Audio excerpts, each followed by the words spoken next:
to the depths of outer space. Hello, I'm alive. I don't know what's going on. By your command. Fascinating. God damn you all to hell! It's the Solar Sci-Fi Podcast. This is episode 91 of the Solar One Sci-Fi Podcast. I'm Michael Ball, and with me, once again, is the biological encyclopedia of science fiction knowledge, all the way from London. It's Martin Fowler. Hello, Martin. Thank you very much. Hello, and how are you all this week? We're fine. I love your background. Now, this week, we are talking about a film which my guest co-host knows more about than Zephyrin Cochrane on Star Trek knows about warp drive. That is Al Smith over in New York State, New York, America. Hello, Al. Hey, how you doing? Thank you very much for joining us. Huh? What's that? Zephyrin Cochrane from Star Trek. Which one was it? First Contact. First Contact, and also Metamorphosis. The original series. Yes, he appears twice. Right. Yeah. We're big Star Trek fans, so if you want to talk about Star Trek, I'm big into Star Trek too. Yeah. And we also know about. Well, I know about you and Discovery. I know how you've seen the first season. Oh God. Don't worry, we're not the biggest fans of Discovery either. We will talk about a bit about that, but yeah, we are big Star Trek fans, so it's always nice to have a fellow Trekkie on with us. Thank you very much. No problem. So, how's things in your part of the world, Al? How's New York?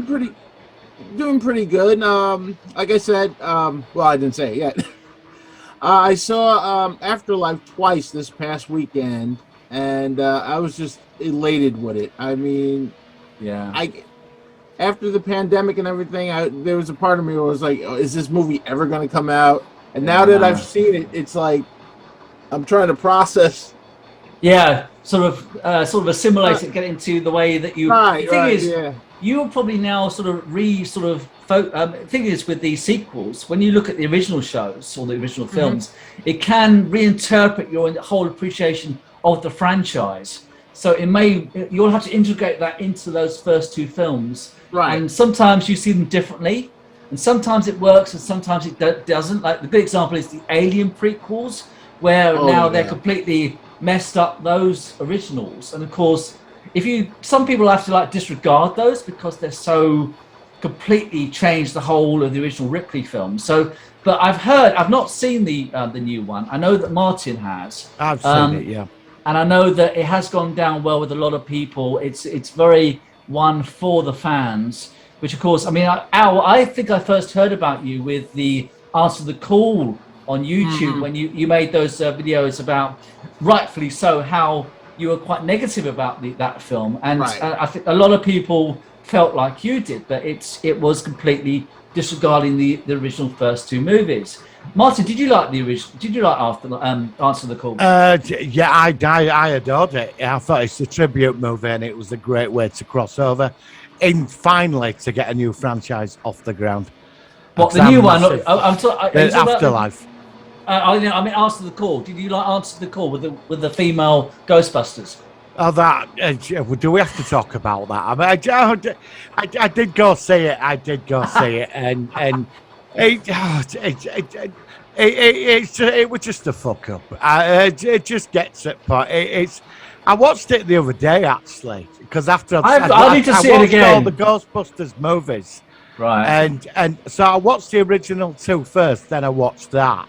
I'd seen Afterlife. And how did that go down after seeing the first two? I just ended up flushing the toilet basically. I'm sorry, I'll probably get shot down for this, but the original Ghostbusters, they are masterpiece movies, and that film it were an insult to something wonderful. I know. I'm sorry, I think it's strange how Sony eventually they listened to the fans and they made this new film, and in many ways it was a response to the negativity, I think, for this reboot, rejiggling the original movies for this female-orientated films. It wasn't about the women Ghostbusters either. I know a lot of people say that. It wasn't. It just didn't fit in with the concept of the original two, especially the first one. I know that the first one's the best one, and how it was just literally kind of like, okay, we've got the rights to Ghostbusters. We want to make a film, and this is how we see Ghostbusters being for an audience in 2016. And of course, they forget that there's the cartoon series and of course the original 2 movies, which have a legacy, which is why we're on today, because we are celebrating the original. So I think what we'll do, let's hit the jingle, then we'll probably go into the movie. We'll put the trailer in the background as well so we can see that, and then we'll go to it. So here we go. It's the Solar Sci-Fi focus of the week.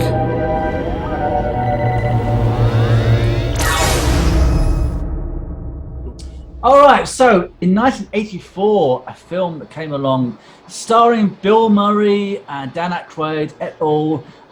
Let's ask our guest today, Al. I think you saw it at a young age. Tell me why this has always been an important film for you in your life.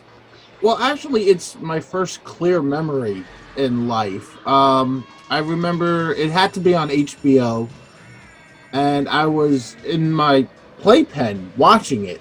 And it's like my first clear memory, and I'm just the visuals alone, because at that age I was way too young to understand what was going on. Yeah, right. So sure. the visuals alone hooked me into it, and as I got older, and I kept rewatching it. It was mostly a visual experience, and when I went to go see Ghostbusters 2, that's when it all started to click about the story and all these other things. Right. So. Naturally, as I grew older, I got other interests, but I revisited back around the turn of the century, and it hit on a whole different level because, as a child, just the basic concept, these goofy guys catching ghosts and all that. When you watch it as an adult, I mean, there's a lot of adult humor in there. Yeah, there is. As a child, and you go, okay, and then the plot unfolds differently to me, too, because there's depth to Gozer and them starting a business, and there's a lot of, I don't want to say adult as in sexual humor, even though there is a little bit, but there's a lot of, getting a mortgage, getting a car, fixing the car. Yeah, absolutely. So adult commitments in life.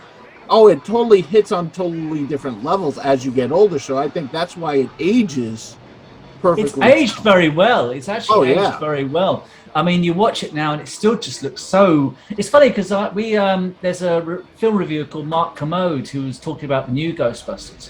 And he really was quite negative for the original one, which is unusual. And most people say, well, he obviously just didn't like the original. And most classic film reviewers, they do like the original. And I was quite surprised by that. But I suppose it's down to the individual. But Martin, let's ask you next. How did you come across Ghostbusters? I saw Ghostbusters at the cinema. I was about 18, and when I went to see it, it blew me away. Do you know what it was? It's the characters in the film. Yeah. It's the characters and the humour. It's like the humour's brilliant. The humour's so funny. When Peck walks into the fire station and Bill Murray knows this guy's a wanker. Complete wanker, a complete dickhead. He thought, hey, we've got a dick. This guy's a dick, and I'm gonna fuck him about. And he does it. He does it well. He does it brilliantly. It's the moments like that. Yeah, I know. Like the scene when he gets a date with Dana, and he's in that big square in New York, and the music kicks in. He just, I don't know. He's excited. He spins round. It's moments like that in this film that are just incredible. And then I looked into the background of Ivor Shandor. And I read a load about him. There's a lot of darkness in this movie. It's got a dark side. If you go into Shandor and Gozer and the death and the destruction and the cult of Gozer, it's quite scary. It's like a horror film setting in the background. It's definitely... Oh, I'm sorry. No, I was going to say, I think it is a mix of different sort of genres. I mean, it has got a comedy element. It's got that darker element. It's also got... it's just a well-written story. But what are you going to say, Al? Go on. The thing about two things. The thing about he said about the Walter Peck singing, something I noticed this year when I was filming my recreations is when Walter Peck's talking to Bill Murray, the whole time, and this didn't occur to me in 30 plus years, he refuses to call him Dr. Venkman. If you watch the scene, you watch it, he keeps saying Mr. Venkman. So the way he's just subtly dismissing him from the get-go is even fueling Murray's anger and resentment of this guy. And it's one of those subtle things, like I've seen the movie thousands of times, Sure. and I didn't pick up on it. I was like, wow, that's really good performance on his part, on both of them.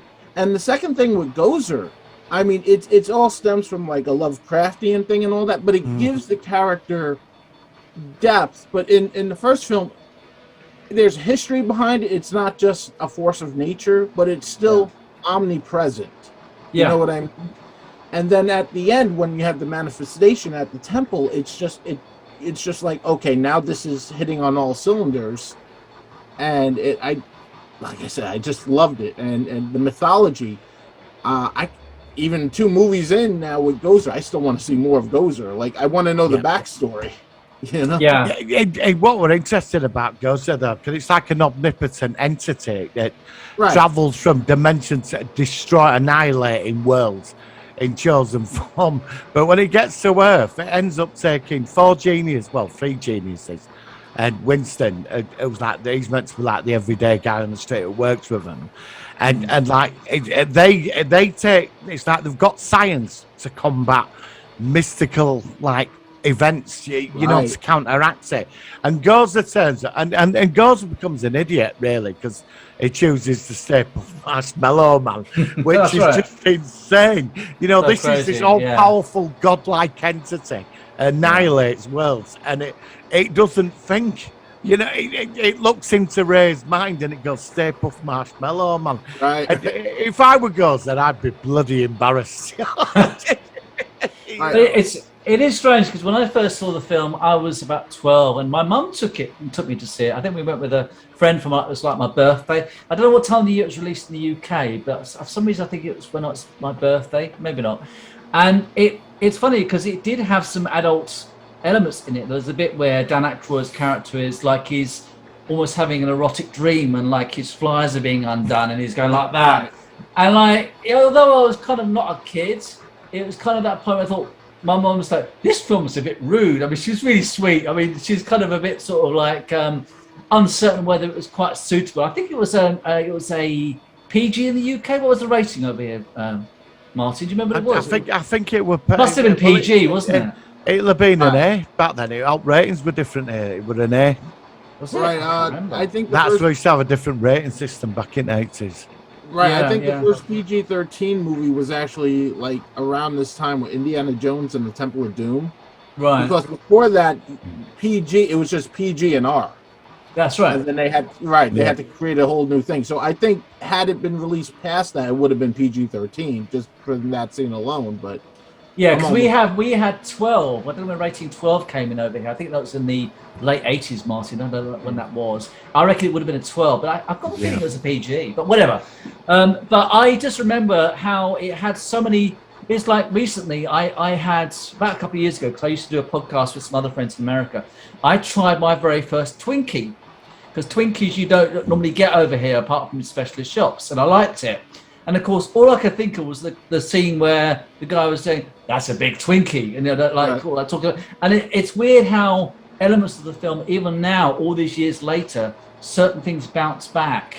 And it's like, I'm a big fan of Bill Murray. I liked him a lot in Groundhog Day, and you could see that kind of humor. And he must have had quite an input into the comical side of the movie. He did a lot of self-improvisation that let him do it. Was it a lot of improvisation in the film? Yeah. I didn't know that. Yeah, they just let him get on with it because he's naturally funny and sarcastic. Yeah, I love that humor about him. I think that's why he just stands out so much.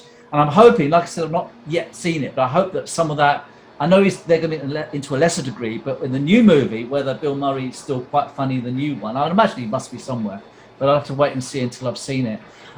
So yeah, it certainly was an amazing film. Now, what did you think of the sequel in 1989, Ghostbusters 2? Did you both like that? Yeah, I liked it. Originally, I saw it in theaters on my 6th birthday, and I had a panic attack because I was not used to going to theaters, right? Right. Okay. I never saw the original film to this day in theaters. Right. So I went in there, and, with the big screen and all that. I mean, it was just overwhelming. And I distinctly remember the scene where Vigo zaps Janosch. Yeah. At the first time, Janosch. scared the life out of me. And the whole rest of the screening, my older sister took me to see this, and I'm hiding under the seats. And she's confused. She's like, "You've been waiting for this movie, since you were born." And then I saw it at home, like I guess when it came out on VHS, and I just fell in love with it. But the original was always the original, and this was a wonderful continuation. And even as a child, I was like, "Oh, this is great. When are we getting more?"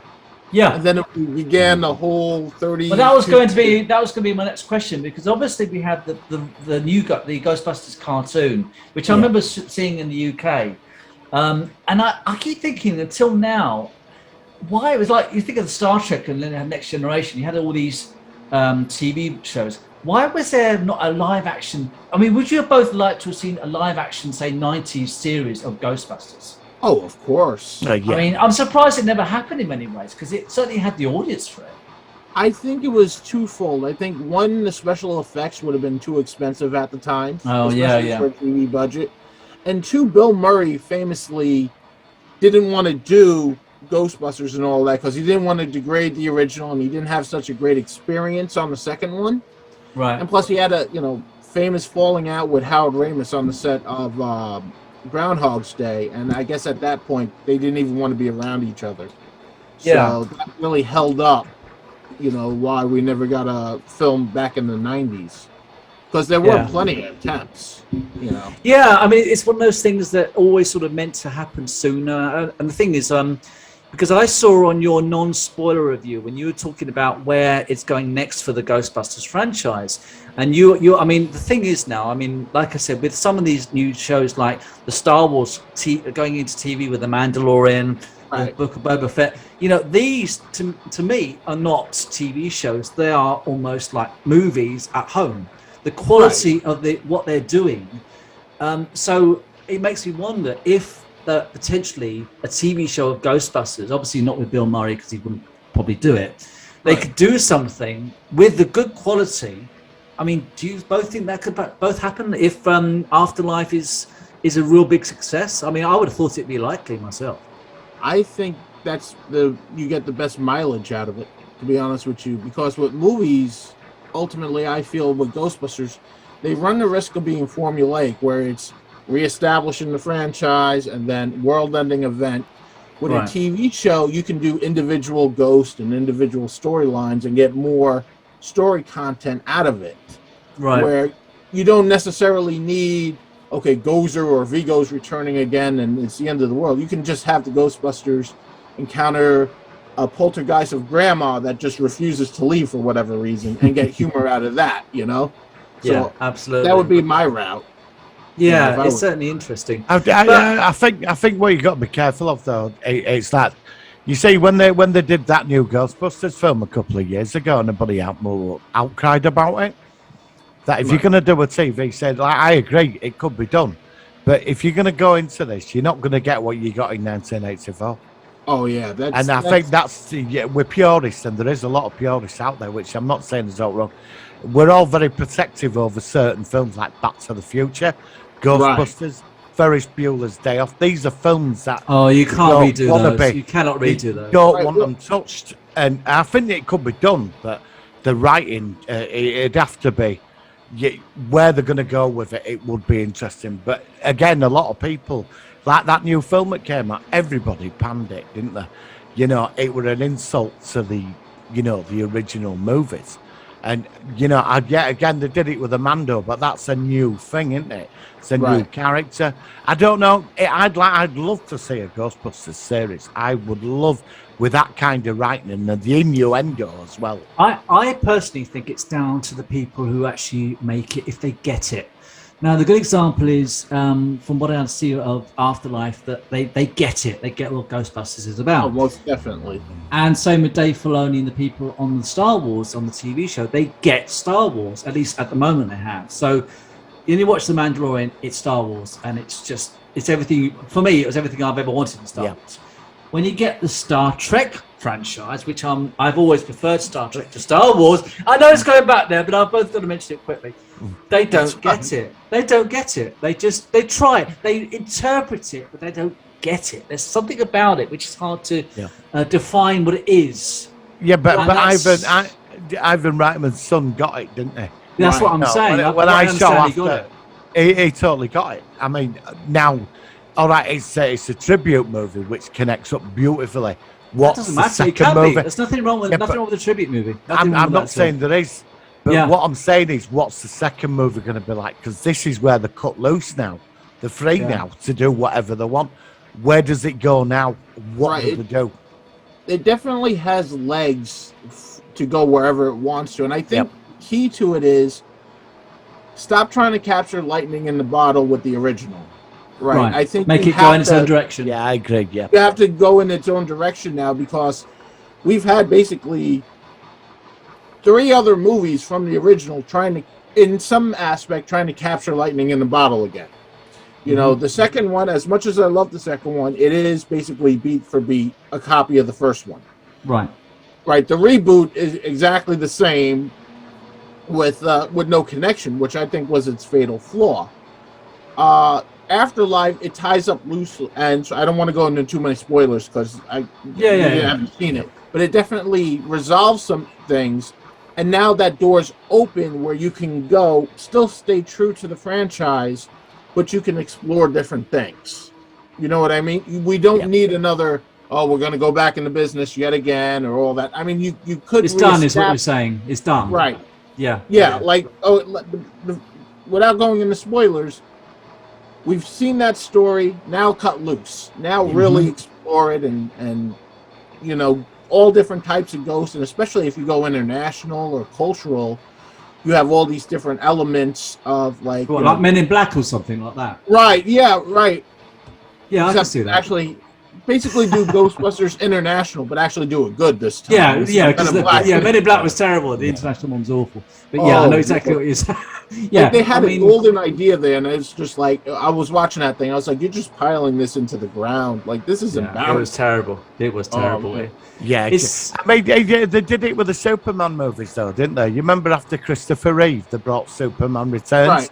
and that was a total tribute movie, and that was a sequel to Superman. I didn't mind that. 2. I didn't mind Superman. Returns, but that was a tribute movie, and that got panned, and it flopped. Yeah, I didn't know it flopped. Yeah, it didn't work. It just did it a bit, but it was a tribute movie, and it didn't work. They were trying to capture the elements. I agree with you, Al. You can't put lightning in the bottle twice. You just got to at a certain point. You just got to go a different direction. Yeah, you got to expand and evolve the franchise. Otherwise, you're just repeating yourself again and again. There's only so much you can do. I mean, that's why they say a lot Right. of people say with the Star Trek franchise that how far can you have them exploring strange new worlds? I think that's a different franchise because there's a lot of ideas that you could throw into that.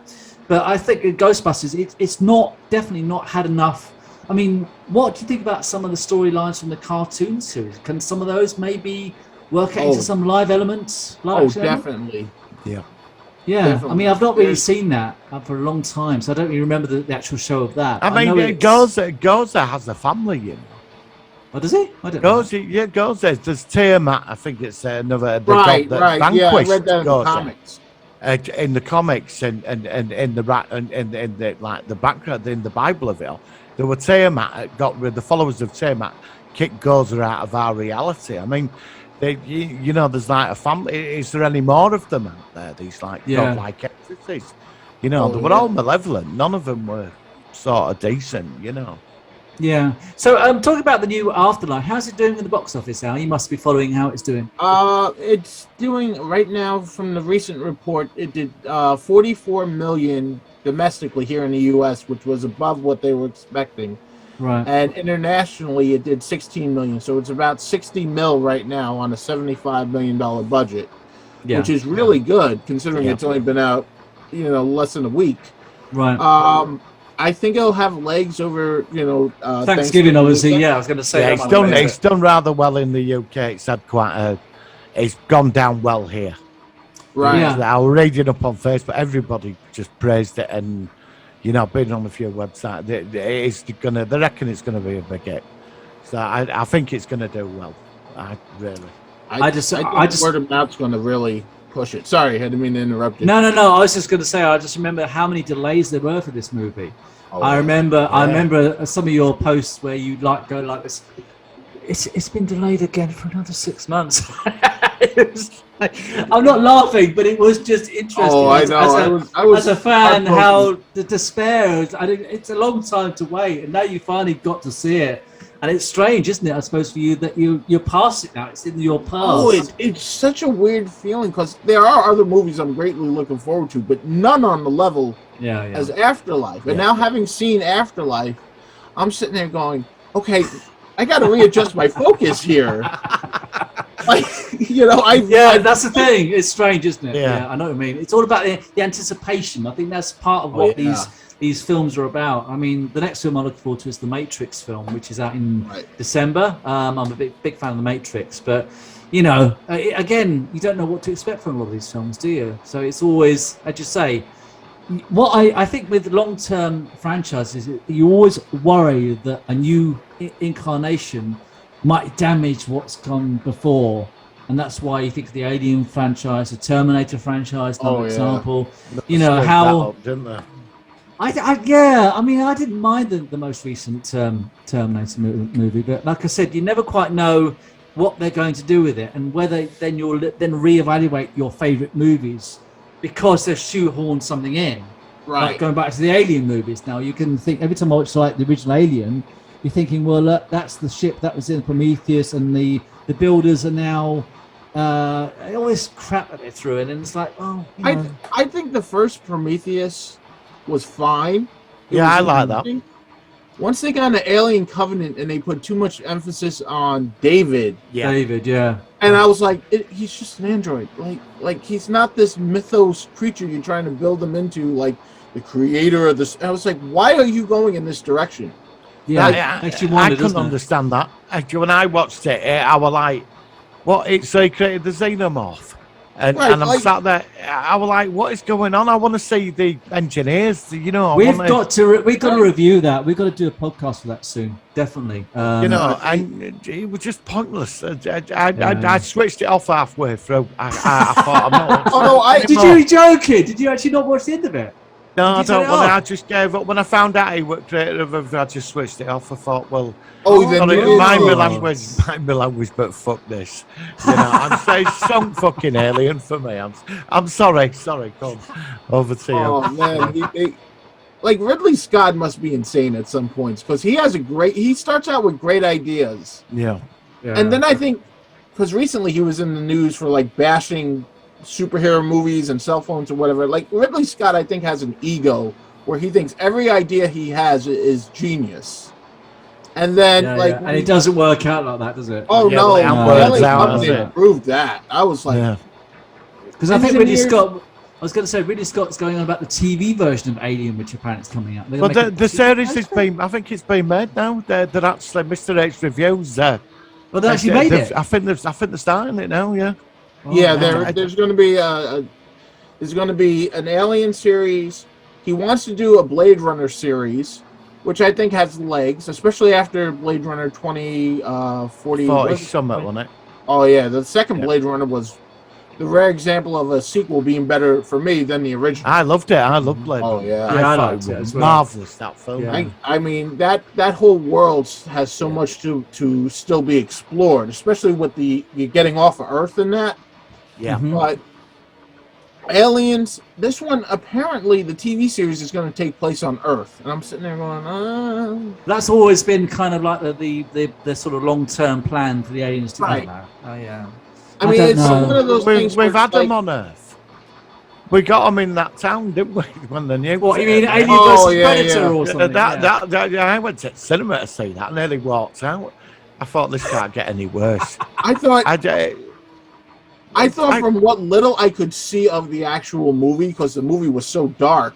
Yeah. It was like, I think an Oh, I Alien. know. Yeah.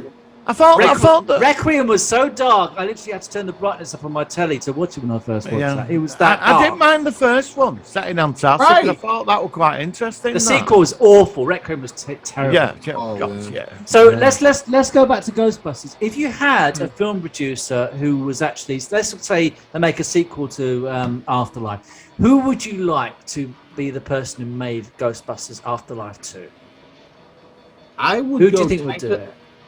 I always mispronounce his name. Taika Waititi, who did What We Do in the Shadows, Right. Thor, Yeah. Thor Ragnarok. I think Yeah. I was thinking about that last night. I was like, he's also a huge fan. Well, that's Like, always the thing, isn't it? You've got to be a right. fan. Like, you need someone who's definitely a fan. He definitely has that same brand of humor. If you've ever seen the movie or the TV show What We Do in the Shadows, it is very much in the vein of Ghostbusters. It's about these vampires, and it's very supernatural. There's a lot of character-driven humor. Yeah. And I think he would be perfect for that, because I don't know if Jason Reitman wants to do another one. He said he wanted to produce, but he also said he wanted to leave the door open for other filmmakers. I think Taika Waititi would do a good Ghostbusters film. Brilliant. Okay. Well, look, we've got about several minutes left on Zoom before we've got to wrap this up. So let me ask you, sort of relatively closing this, how big an influence do you think the original Ghostbusters movie has had in media, in the film industry? Do you think that's been something which has changed some elements of movie making after that? Do you think it's got a legacy based on just how unique it was? What do you think, Al? I think it proved that you also need, beyond special effects, you need relatable characters. Right. I think that's the most important thing from Ghostbusters, because look, the ghosts, the proton packs, all this stuff is wonderful, but it's Bill Murray, Dan Aykroyd, Howard Ramis, and Ernie Hudson that there's a human connection to, and that they're relatable. Yeah. All the special effects in the world and all that. And I think modern movie making loses sight of this. All these incredible action sequences we can pull off now all mean nothing if you don't care about the characters.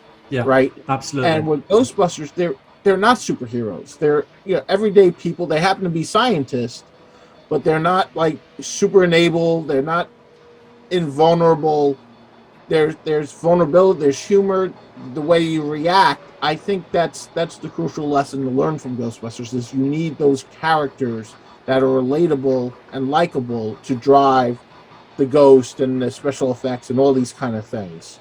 Without that, it's the world they live in as well, because like people on the street and their attitude towards everybody, there's that sense of realism. You can relate to people around the main story, because like when they meet people, and some people are rude, and you're getting all that human characterization in quite a dark comical movie, and it works wonderfully. That's the key to it. That's the magic to this film. It is brilliant. I think I was going to say, I think that I agree that it has a certain magic. It has a unique quality which only a certain number of films have, where no matter what happens, they are there. They've been created and something for you to enjoy again and again.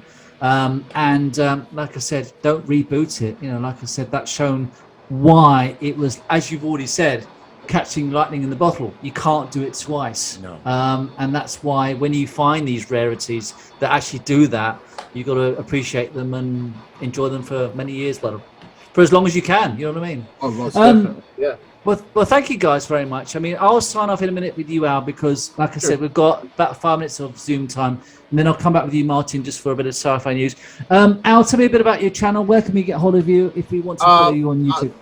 Just go to YouTube, look up Al Smith Ghostbusters. I'm sure there's hundreds of videos I'm going on about Ghostbusters, sometimes ad nauseum.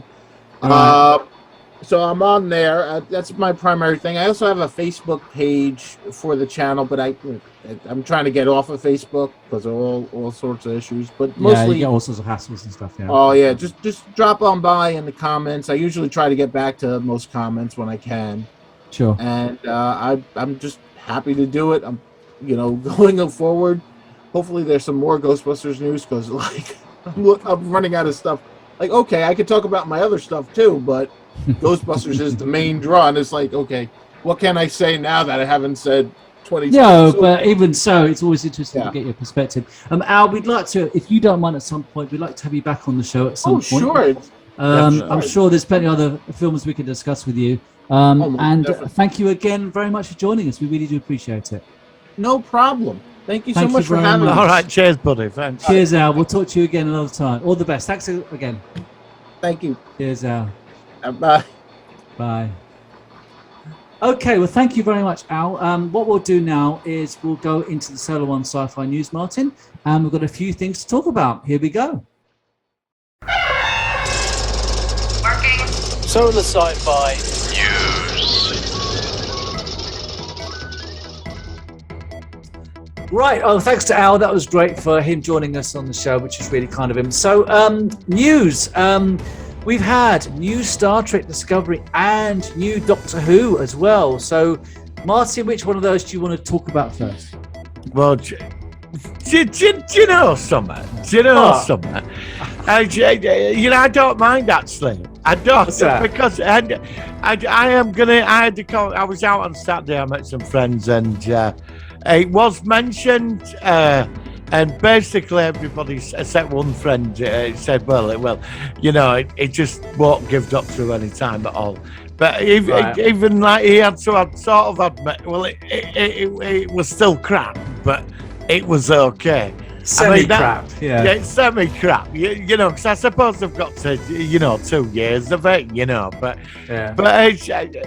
I'm gonna get shot down for that. Do you know? I actually enjoyed Sunday's episode. Oh, I think it was really good. Come on. This season has been good. It has. Come on. I mean, it's a different way of doing it because it's obviously more serialized. But I personally think that, Chris Chibnall has obviously had to do something a bit more to prove himself because the first 2 years weren't good. But I mean, the thing is, the way he's going. When his tenure ends next year, at least you could say, well, at least he did that flux thing back in seasons of his third season and stuff like that. I thought it was very good cliffhanger. No idea, but it was the first episode in Doctor Who's the series in the whole of nearly 60 years, where the Doctor got stoned. Yeah, trying to make out that she's the timeless angel as well. And who are the mysterious division? Well, do you remember that the Weeping Angels were actually in an episode where they were on the last episode, the end of time, and we saw, which appeared like the Doctor's mother, covering her face like a weeping angel. So a lot of people saying that they are linked to the Time Lords. So I don't know whether that's going to be a factor. Yeah. We're still not out of the danger zone yet. This could all just tip down the toilet. I've got danger zone in my head now from bloody what's it called? Don't Top get Gun, me started on Maverick. It's coming out this year. Don't get me started on that. When's that coming out? I think January. I think that total. Oh, I want to see that. Well, why is that a pile of wank? What have you heard about it? I don't know anything about it. Why? It's sequel to Top Gun, isn't it? Maverick. Really he's like, I don't know. He's like 60 and he's still flying like stealth. Oh, come on. And what about Iceberg or whatever? Val Kilmer, how's he going to fit in the fucking? He's not in, is he? He's huge now. Well, I hope not. He's massive. How's he going to get into a fighter plane? I'm stuck. Oh, I don't know. Is he in that as well? Then is he? I hope not. I mean, for his own embarrassment, unless he's flying helicopters. He was big in. I saw him in the last episode of Ricky Gervais comedy, and he was big in that. He's obviously gained a few pounds since his Maverick. Well, he's a big fella. Top Gun days. Well, he's not Ice. What is it, Iceman or something? I mean, come on, pile of wank back then, wasn't it? Yeah, I mean, come on. I did go see it at the cinema when they're all that singing all that love song to her in bad. No. I've got all these songs in my head now. On my head the rest of the day. Let's turn out. Anyway, back to Doctor Who. Sorry. Yeah, so Doctor Who, I thought it was good, but Discovery as well was on, and that was the first. Very similar premise with this kind of universal thing, which is destroying planets and stuff like that. What did you think of Discovery season 4 episode 1? Well, it appeared magically from nowhere. I assume when I sacrificed to the gods of science fiction, it appeared the next day. Right. And I watched it, and I've got to admit it was very good. Yeah, I thought it was quite good. I'm not. This is strange. You like it both Doctor Who and Star Trek Discovery? The first Am I in a parallel was universe? Very fast. There was a lot going on. I like the character thing where Saru was on his own world. Yeah, on his the president of the Federation. I loved all that. I loved the Enterprise tribute. Well, yeah, because it had the music and it had like the space dock, didn't it? And it had Voyager in there as well. It had the new Voyager. It did. That was lovely. That was lovely. lovely. I can't believe I'm after that shit show season 3. I mean that. Even Burnham's now like Martin Fowler is mellowing. He's mellowing. Well, we're only one episode in. I know we are. You said that we're only one episode episode 1. in. I know. It's early Yeah, days, but I mean, we're not past the danger line yet, are we? Because don't forget, danger zone. we get. Stop it now. No, we get. What I'm trying to say is that we get the great build-up, and then we get the flop at the end. You know, I could go in such a crude diversion with that. I Episode really 6 could be totally shit, and it could end up killing the set. I'm hoping that we're on episode 5 this weekend, and that's another, not a humdinger, but a class. That we're all like, oh, come on, roll on episode 6, and that could be it. Now, if they can get 6 episodes at this level, I'll be very happy. So far, I've been quite happy. Yeah.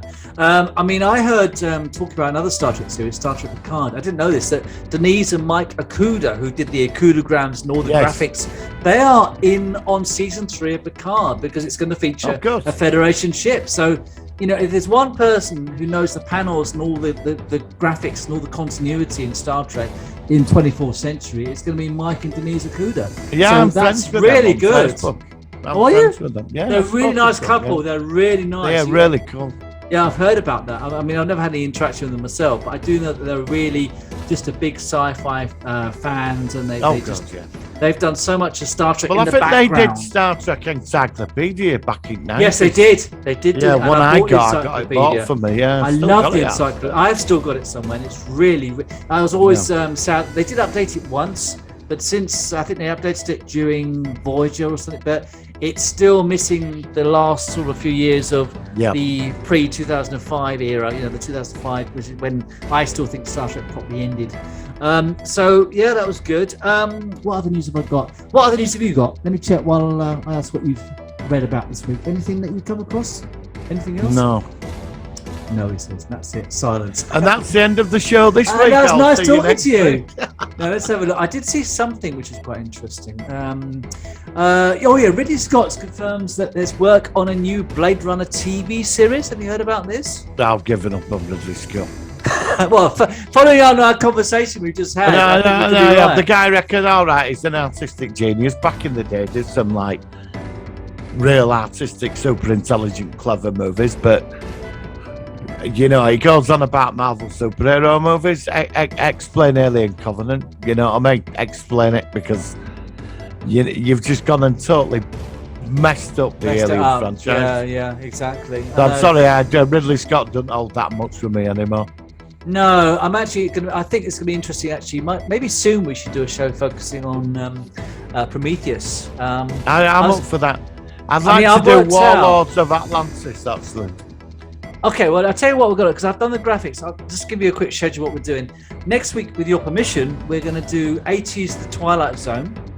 Yep. Then we've got a gap of 1 week. And then the week after that, I'd like to do Critters, because this time last year we did Gremlins. So I wouldn't mind doing Critters if you don't mind doing that. But if you want to choose the episode after next week, we can either do your Warlords. What film are you talking about? I think we need to go into Doug McClure, the old 70s dinosaur movies. Oh, you want to go into it? Oh, okay, so which one did you want to do? The Land That Time Forgot. You know, Doug McClure, his big frilly shirts, and Caroline Munro as a cave woman. Yeah, you know, okay. A cushion. Yeah, all right. I wouldn't mind doing because I was thinking actually about doing a, just by coincidence, doing a something British. Yes, absolutely. I think it's all right. Okay. Right, so the week after we'll try and do the Land That Time Forgot. Quatermass with John Mills as well. I'll need to see some of those again. You need to watch that. I saw Quatermass in the Pit many years ago. No, they made this in the 70s, John Mills as Quatermass. I don't want to spoil it for you. Let's do the week after next, if I can find some graphics. We'll do The Land That Time Forgot with Doug McClure. And then we'll do Critters, and then after that we've got the Alvida saying special for Christmas. So we've only got 3 more shows after this, and then you're done until 2022. Then you get a break. Oh, look, he's going to feel despondent now. What am I going to do? I don't know. I thought you'd be glad for the break. Lost. Well, that's it for news for me. Unless you've got anything else, there's not a ton apart from the. No, there's not. Few things coming Nothing along. really. I mean, Matrix is out next month. End of this month, I think it is. It's Sorry, end of this month. No. Sorry. Yeah, you're right. The end of December. No, you're right. the end And of December. Spider-Man. That I think that's the big hitters now. I think Yeah. it's done. I know that we've got Boba Fett coming in December, haven't we? I think it's the Oh, 27th of yeah. December. Yeah, and we got Lost in Space this week. 1st In December. That's coming up. That's coming up soon. That's next week. I watched He-Man last night.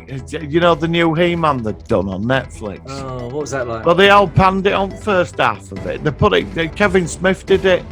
And well, I watched the second half last night, Right. and what's it like? it wasn't bad. Actually, I'm gonna get shut I down. saw the sequel to The Hidden 2. Oh, is it any good? It was the first 15 minutes is literally just watch the last 15 minutes of the first movie where it was pretty poor. It Was it cheap and nasty? Yeah, it was. I mean, it had Raphael Sbarge in it, who played Michael Jonas on Voyager, but that was quite a weak. No, he didn't. He wasn't the same as Carl McLachlan from the original. Right. And then the other Give that a detective, miss then. the other detective also got killed off, and he came back. It was 15 years later, and he was suddenly old, and it was very good. I'm glad I saw it. I would save an hour and a half of your time and watch something else instead. I mean, I think that's a better way of allocating time. It's not worth it. I mean, like I said, I'm glad I saw it, but it was a pretty poor sequel, I think. So Yeah, I got the wrong background up because I'm editing.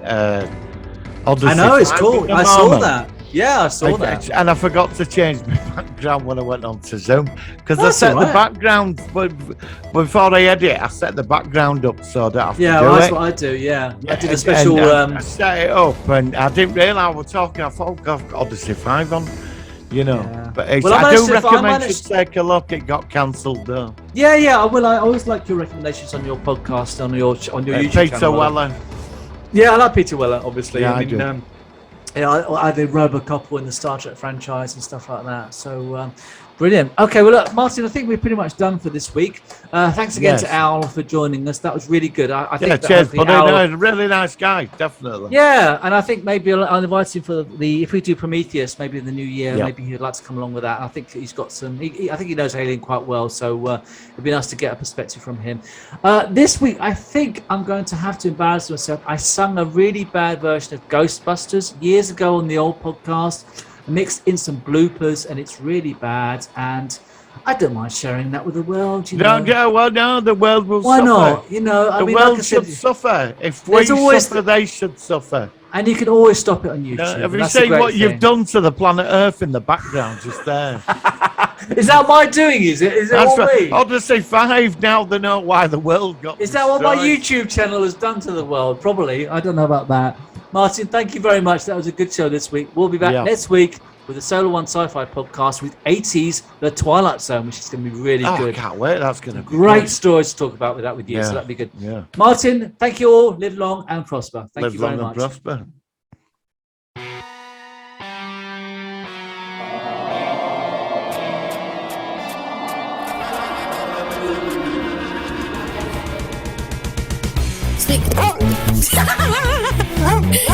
The pothole goes in for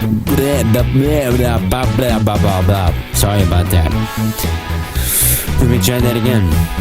Oh crap. Ghostbusters! There's something strange in the neighborhood. Who you gonna call? Ghostbusters! If there's something weird and it don't look good, who you gonna call?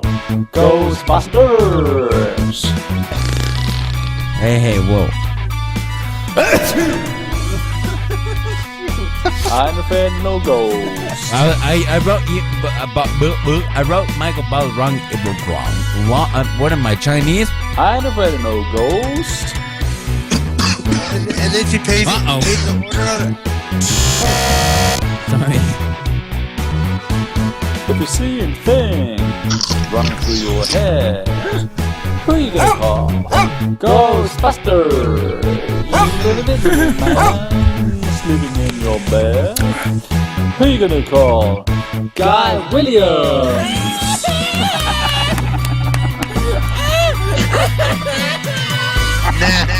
Nah. I'm afraid of no ghosts. Forget it. What? Never mind.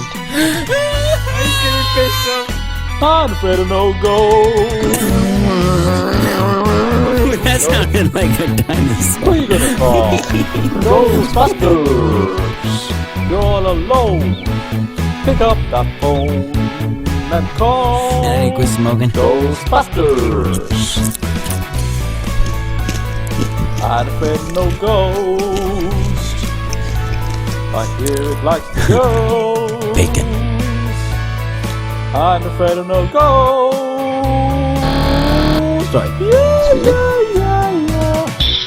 I don't know. What in God's name are you doing? Who you gonna call? Ghostbusters! You're the ghost of a crazy ghost, baby. Who you gonna call? Ghostbusters! Oh! Wait, stand by. I cannot take you I off don't know air. what the hell he's doing. Wait, I can't take you off air. Stand by. You are not I guess. I don't know what the hell Is he going? No, he's Stand by. the screen is You are too not- big, but he's playing. I guess he's playing over there with the board. Boston makes me feel good.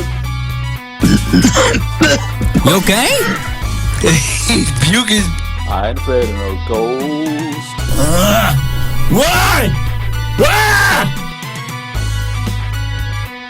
I'm afraid of no ghost. Don't get gone alone, no.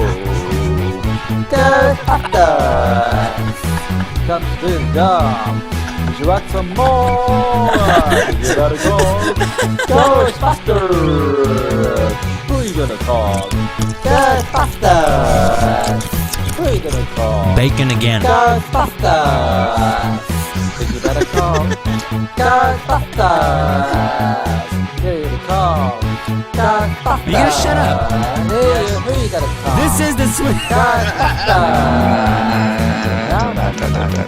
Ghostbusters! PRI card. PRI card. PRI card. PRI cards. Who are you gonna call? Yeah, it should be there. Just say PRI cards. Push P. You better call Ghostbusters!